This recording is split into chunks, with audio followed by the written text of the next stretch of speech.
Hello friend, Neha એજ્યુકેટરમાં આપનું સ્વાગત છે. આજે હું તમારા માટે લઈને આવી છું 25 જુલાઈ 2025 ના મહત્વના કરંટ અફેર, જે તમારી આવનારી પરીક્ષામાં તમને ખૂબ ઉપયોગી થશે અને ચોક્કસથી એક માર્ક અપાવશે અને હું તમને ગેરંટી આપું છું. પરંતુ એ પહેલા તમારે વિડીયોને શરૂઆતથી લઈને અંત સુધી જરૂરથી જોવો પડશે, તો જ તમને કન્ટેન્ટ અંગે માહિતી મળશે અને વિડીયોની પીડીએફ તમને નીચે ડિસ્ક્રિપ્શન બોક્સમાં મળી જશે, જેથી કરીને તમારે રિવિઝન કરવું હોય તો રિવિઝન પણ તમારું સરળતાથી થઈ જશે. ખરું ને ફ્રેન્ડ્સ? હવે ઝટપટ આ વિડીયોની લિંક તમારા મિત્રો સાથે શેર કરી દેજો અને એક લાઈક બટનનું પ્રેસ કરી લેજો. સાથે સાથે જો તમે ચેનલ ઉપર નવા હોય તો બેલ આઇકોન પણ પ્રેસ કરી દેજો. ખરું ને? તો ચાલો હવે બિલકુલ પણ સમય બગાડ્યા વગર શરૂ કરી દઈશું. અને હા, કાલ સેટરડે છે, તો સેટરડે મારું GCERT બેઝડ MCQ નો 5મો ભાગ આવી જશે. તમે મારી સાથે જોડાયેલા રહેજો એની માહિતી માટે. ખરું ને? તો ચાલો શરૂ કરીશું. આઈસીસીએ કયા બે દેશોની ક્રિકેટ ટીમને એસોસિએટ સભ્ય તરીકે સ્થાન આપ્યું છે? Option A Zambia, option B Timor Leste, option C Namibia, option D A અને બી. ઓફકોર્સ અહીંયા મેં ઓપ્શન જ એવું મૂક્યું છે એટલે તમને ખ્યાલ આવી જ જાય, રાઈટ? ખોટું રોંગ ઓપ્શન સેટ થઈ ગયું. ઓપ્શન ડી એ અને બી આવશે. અહીંયા ઓપ્શન ડી એ અને બી એટલે કે ઝામ્બિયા અને ટિમોર લેસ્તે. તો એની સાથે આઈસીસી માં સભ્યોની સંખ્યા કેટલી થઈ ગઈ છે? 110. સિંગાપુર ખાતે જે સમિટ યોજાઈ હતી એમાં આ બે દેશોનો સમાવેશ કરવામાં આવ્યો છે. તમને ખ્યાલ હશે કે 2003માં પણ ઝામ્બિયા એસોસિએટ સભ્ય બન્યું હતું, પરંતુ કોઈ ગવર્નન્સના કારણે એને 2019માં સસ્પેન્ડ કરવામાં આવ્યું હતું. ક્લિયર થઈ ગયું એટલું? હવે આઈસીસી, તો આપણે આઈસીસી ની ડિટેલ જોઈ લઈશું. બરાબર છે?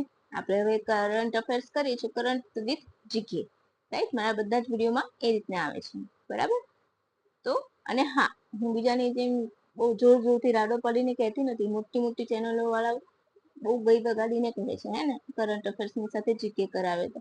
અને ઘણી વાર તો મહિનામાં એક ને એક વસ્તુ 5-5 વખત કરાવે છે, જે ખરેખર સ્ટુડન્ટનો ટાઈમ વેસ્ટિંગ છે અને હું એવું નહીં કરું, રાઈટ? ચાલો હવે આપણે જોઈશું ઇન્ટરનેશનલ ક્રિકેટ કાઉન્સિલ. સૌથી જૂનું બોર્ડ છે, બરાબર? સ્થાપના ક્યારે થઈ હતી? 1909માં. સ્થાપના વખતે તેનું નામ આઈસીસી એટલે કે ઇન્ટરનેશનલ ક્રિકેટ કાઉન્સિલ ન હતું, પરંતુ ઇમ્પિરિયલ ક્રિકેટ કોન્ફરન્સ હતું, જે 1989માં ઇન્ટરનેશનલ ક્રિકેટ કાઉન્સિલ બન્યું હતું. મુખ્ય મથક તમને સૌને ખ્યાલ હશે, દુબઈમાં. હવે નવા બે સભ્યો થયા તો પહેલા સભ્યોની સંખ્યા 108 હતી. બે સામેલ થયા એમાં 110 સભ્યો બની ગયા છે, બરાબર? હવે એમાં 12, ઘણી વખત તમને ડિટેલમાં પૂછે તો 12 પૂર્ણ સદસ્ય છે અને 98 એસોસિએટ સભ્ય છે, બરાબર? હવે એના અધ્યક્ષ કોણ છે? આઈસીસી ના જય શાહ, જે પોતે ભલે ક્રિકેટનું નોલેજ હોય કે ના હોય, અધ્યક્ષ છે એ તમારે સ્વીકારવું જોઈએ, બરાબર? સૌથી નાની ઉંમરના બન્યા છે બંને બાજુથી, બરાબર? એસીસીમાં પણ હતા, એશિયા ક્રિકેટ કાઉન્સિલના, અને આઈસીસીમાં પણ. તો તમારે એ વસ્તુ યાદ રાખવાની કે પાવર હોય તો તમારી પાસે ટેલેન્ટ ના હોય તો પણ તમે આગળ આવી શકો છો, પરંતુ આપણે આપણા હાર નહીં માનવાની. આપણી પાસે આપણું નોલેજ જ છે, આપણને આગળ લઈ જશે, રાઈટ? આપણી પાસે એવું કોઈ પીઠબળ નથી જય શાહ જેવું કે વગર ટેલેન્ટે આગળ આવી જઈએ, રાઈટ? એટલે આપણે મહેનત કરવી જ પડશે. અને તમને સૌથી ખ્યાલ હશે કે હમણાં હાલમાં જ સીઈઓ તરીકે કોની નિમણૂક કરવામાં આવી છે? સંજય ગુપ્તાની નિમણૂક કરવા. આઈ થિંક સો મારાથી રોંગ નામ લખાઈ ગયું છે,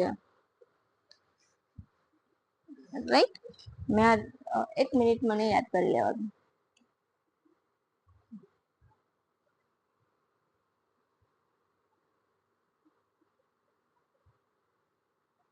સંજોગ ગુપ્તા છે, સંજય ગુપ્તા નથી, બરાબર? સંજોગ ગુપ્તા એ આઈસીસી ના સીઈઓ છે, રાઈટ? સંજય ગુપ્તા નહીં, સંજોગ ગુપ્તા. હું પીડીએફમાં તમને પરફેક્ટલી સુધારીને આપી દઈશ, બરાબર? પછી ગોવા શિપયાર્ડ બિલ્ડર્સ દ્વારા કયું બીજું પ્રદૂષણ નિયંત્રક વ્હીકલ લોન્ચ કરવામાં આવે છે? સમુદ્ર પ્રતાપ, સમુદ્ર પ્રચેત, ઉપરના બંને કે એક પણ નહીં? બોલો, ખ્યાલ હશે તમને? પ્રદૂષણ કંટ્રોલ એટલે જે તેલનો ઢોળાવો થતો હોય છે સમુદ્રમાં, એ સાફ કરશે. એ સિવાય બીજા ઘણા બધા સમુદ્રી કચરાનો નિકાલ પણ કરશે, તો કયું છે એમાં? આમાં આપણો જવાબ આવશે ઓપ્શન બી, સમુદ્ર પ્રચેત. ક્લિયર થઈ ગયું? સમુદ્ર પ્રતાપ એ પ્રથમ છે, જે 2024માં લોન્ચ થયું હતું. કોના માટે છે? આઈસીજી માટે, ઇન્ડિયન કોસ્ટ ગાર્ડ સર્વિસ માટે. હવે તમને ખ્યાલ હશે એના બીજી કોણ છે? પરમેશ શિવમણી. બરાબર, એના બીજી કોણ છે? તો પરમેશ શિવમણી. હવે તમારે મેં તમને આઈસીજી નું ધ્યેય સૂત્ર ઘણી વખત કરાવ્યું છે, રાઈટ? તો તમારે મને આઈસીજી નું ઇન્ડિયન કોસ્ટ ગાર્ડ સર્વિસનું ધ્યેય સૂત્ર કમેન્ટ બોક્સમાં કમેન્ટ કરવાનું છે. એટલું કામ તમારે કરી દેવાનું છે. અને હા, તમારે ધ્યેય સૂત્રો બધા જ જે મોટી મોટી સંસ્થાઓ છે ભારતની, એના જે ધ્યેય સૂત્રો છે એ પૂછાતા હોય છે. અને હવે આખો સિનારીઓ બદલાઈ ગયો છે કે ડીપમાં પૂછાય, વિધાન વાક્ય પૂછાય, રાઈટ? તો તમને ભારતની આ સંસ્થાઓ અને સામે ધ્યેય સૂત્ર આપી દીધા હોય જોડકા સ્વરૂપે, તો તમે કન્ફ્યુઝ થઈ જાઓ. તેના માટે જે ભારતનું ઇમ્પોર્ટન્ટ 21 જે ઓર્ગેનાઇઝેશન છે એના ધ્યેય સૂત્રો મેં આખો વિડીયો બનાવ્યો છે. તો તમે નીચે જઈને જોશો મારા ચેનલ પર વિડીયોની લિંકમાં, તો તમને મળી રહેશે. તો તમે એ બધા ધ્યેય સૂત્રો પણ એક વખત બધા મોઢે કરી લેજો, જેથી કરીને એ જોડકા સ્વરૂપે પૂછાશે ને તો પણ તમે કન્ફ્યુઝ નહીં થાવ. અને ખરેખર ફ્રેન્ડ્સ એ બહુ જ મસ્ત મજાનો વિડીયો છે, અને અત્યાર સુધી પૂછાતો જ રહે છે. કોઈની કોઈ એક્ઝામમાં ઘણી વખત ધ્યેય સૂત્ર પૂછાય છે અને લોકો વિદ્યાર્થીઓ કન્ફ્યુઝ થઈ જાય છે, નથી આવડતું. તો મેં તમારા માટે શું કર્યું છે કે બધા 20 જે ઇમ્પોર્ટન્ટ સંસ્થા છે એના બધાના ધ્યેય સૂત્ર લઈને એક વિડીયો બનાવી દીધો છે. એ વિડીયો તમને ખરેખર મદદરૂપ થશે. તો તમે એના માટે પણ મારી ચેનલને લાઈક, શેર, સબસ્ક્રાઇબ જરૂરથી કરજો. અને હા, સ્ટેટિક જીકેમાં મેં જે આપણા મુગલ હડપ્પી સંસ્કૃતિની જે કયા નદી કયા કિનારે સંસ્કૃતિ પાંગળી હતી, કઈ સંસ્કૃતિના શોધક કોણ હતા, એના સ્ટેટિક જીકેમાં મેં વિડીયોઝ બનાવ્યા છે. તો એ પણ તમને ખૂબ ઉપયોગી થશે. ઘણી વખત વનલાઇનરમાં પણ એવા પૂછાઈ જતા હોય છે. આપણે ડિટેલ તો કરતા જ હોઈએ છીએ, પણ ઘણી વખત કન્ફ્યુઝ થઈ જઈએ છીએ. તો એ સ્ટેટિક જીકેના ભાગરૂપે મેં મૂકેલા છે, તો એ પણ જોઈ લેજો. હવે સમુદ્રમાં ઢોળાયેલ તેલને નિયંત્રિત કરવામાં સમુદ્ર પ્રચેત મદદ કરશે. બરાબર, પ્રતાપને 2024માં લોન્ચ કરવામાં આવ્યું. બરાબર છે. હવે 72% સ્વદેશી બનાવટનું છે. 114.5 મીટરની લંબાઈ છે, 16.5 મીટરની પહોળાઈ છે. તેની બંને બાજુ લગાડેલા સાઇડ વિંગ્સ આર્મ ઓઇલ ઢોળાયેલ પર નિયંત્રણ કરી લેશે. તમારે કેટલા બધા ડાઉટ્સ ક્લિયર થઈ રહ્યા છે ફ્રેન્ડ્સ, થાય છે ને? હવે અશોક સ્તંભની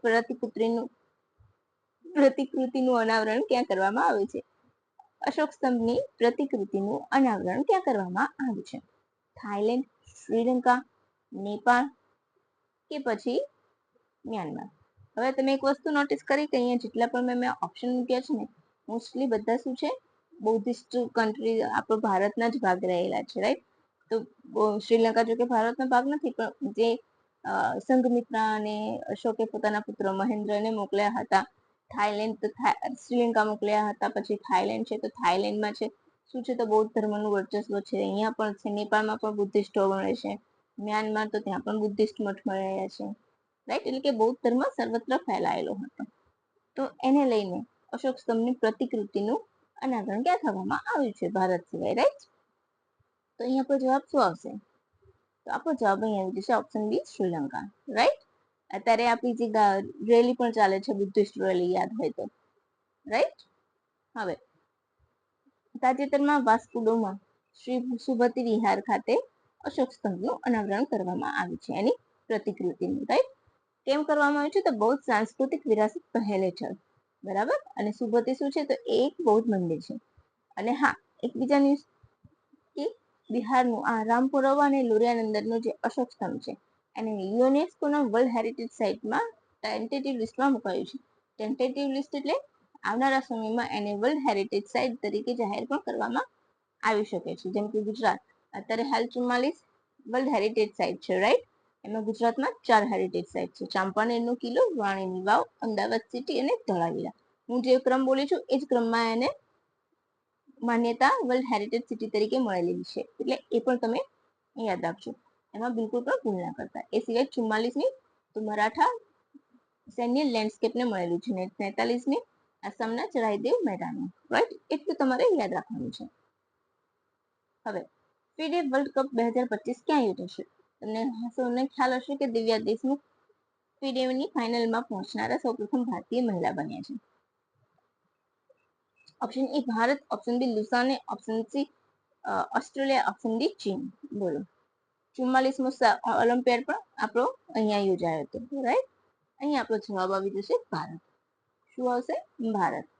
હવે આપણે ડિટેલ જોઈ લઈશું.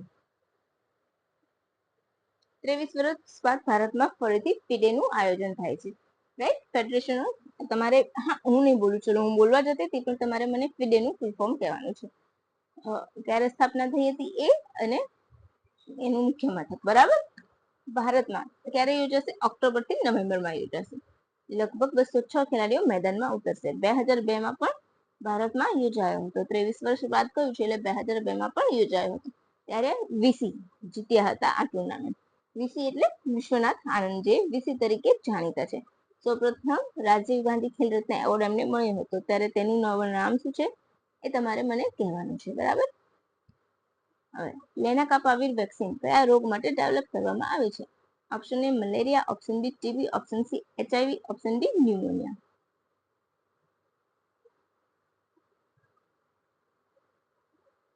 બોલો.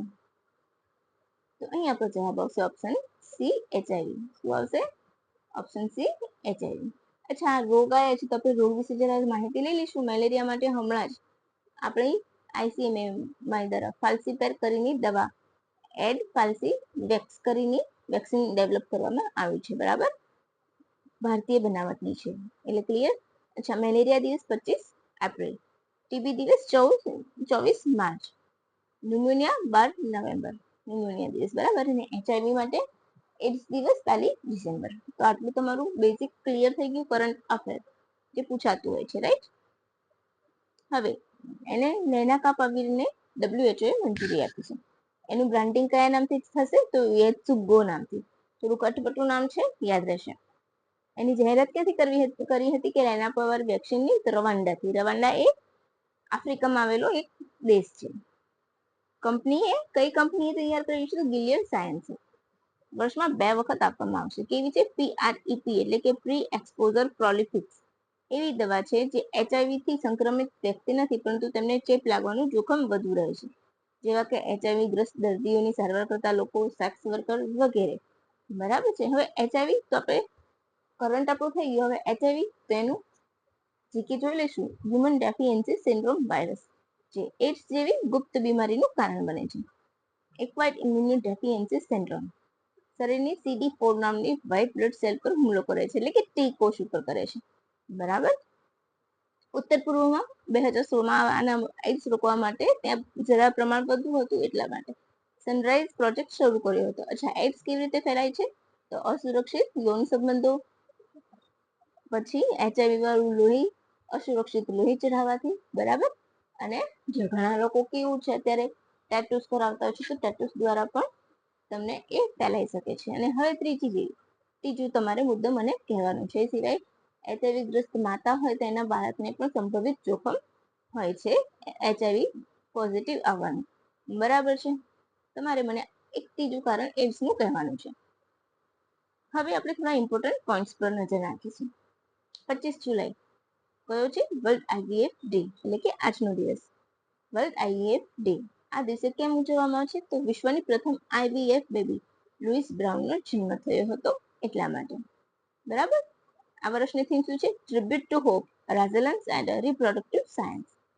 વિશ્વની બીજી અને ભારતની પ્રથમ આઈવીએફ બેબી કોણ હતી? તો કનુપ્રિયા અગ્રવાલ, જે દુર્ગા નામ પણ જાણીતું છે. આના વિશે થોડોક વિવાદ છે કે એક જણ કહે છે 1978 અને બીજું 1986માં હર્ષા નામની બેબીનું નામ આવે છે, બરાબર? એટલે આ વિવાદ છે, પરંતુ જનરલી મોટા ભાગે કનુપ્રિયાને જ ગણવામાં આવે છે, એટલે તમારે એ યાદ રાખવાનું. ભારતમાં આઈવીએફ ના જનક કોણ હતા? તો સુભાષ મુખર્જી, બરાબર? ડોક્ટર સુભાષ મુખર્જી ભારતમાં આઈવીએફ ના પિતા ગણવામાં આવે છે. એ સિવાય ડોક્ટર ઇન્દિરા હિન્દુજા, એમને આઈવીએફ માં બહુ બધા મોટું નામ છે, બરાબર? એ પણ તમારે યાદ રાખવાનું છે. તમારે આ 3 નામ પરફેક્ટલી મગજમાં ફિક્સ કરી દેવાના છે કે આજે આઈવીએફ ડે છે એટલા માટે, બરાબર? પછી કેરળ સ્કૂલ, તો એમાં યુ શેપ બેન્ચિંગ પ્રણાલી શરૂ કરનાર પ્રથમ રાજ્ય બન્યું સ્કૂલોમાં, રાઈટ? જેનાથી બેક બેન્ચર પ્રથા બંધ થશે. પછી આઈએફ ના પ્રથમ મહિલા એમડી ગીતા ગોપીનાથે રાજીનામું આપ્યું, બરાબર છે? તેઓ ભારતના હતા અને ફરીથી એમની ડ્યુટી પ્રોફેસરની બજાવશે. IMF માં તેઓ પ્રથમ મહિલા ચીફ ઇકોનોમિસ્ટ તરીકે પણ કામ કરેલું છે. પછી હેન્લે પાસપોર્ટ ઇન્ડેક્સ, તો ભારત 77માં ક્રમે છે. ભારત સાથે કોણ કોણ છે? બોલો. ભારત સાથે આઇવરી કોસ્ટ, બુર્કિના ફાસો અને સેનેગલ છે. પછી સિંગાપુરનો પાસપોર્ટ સૌથી વધારે મજબૂત છે. બરાબર છે. અને સેકન્ડ નંબર જાપાન ને સાઉથ કોરિયા છે. આ ઇન્ડેક્સ ઇન્ટરનેશનલ એર ટ્રાન્સપોર્ટ એસોસિએશનના આધારે બહાર પાડવામાં આવે છે. એ જે ડેટા આપે એ. હવે આજનો પ્રશ્ન, ડોલ્લુ કુનીથા કિસ રાજ્ય કા એક પારંપરિક નૃત્ય है? Option A Tamil Nadu, option B Telangana, option C Karnataka, option D Andhra Pradesh. બોલો. તમને ખ્યાલ જ હશે ડોલુ કુનીથા કયા રાજ્યનું એક પારંપરિક નૃત્ય છે? Option A Karnataka, B Tamil Nadu, option B Telangana, option D C Karnataka, option D Andhra Pradesh. મારાથી જવાબ ભૂલાઈ ગયો છે.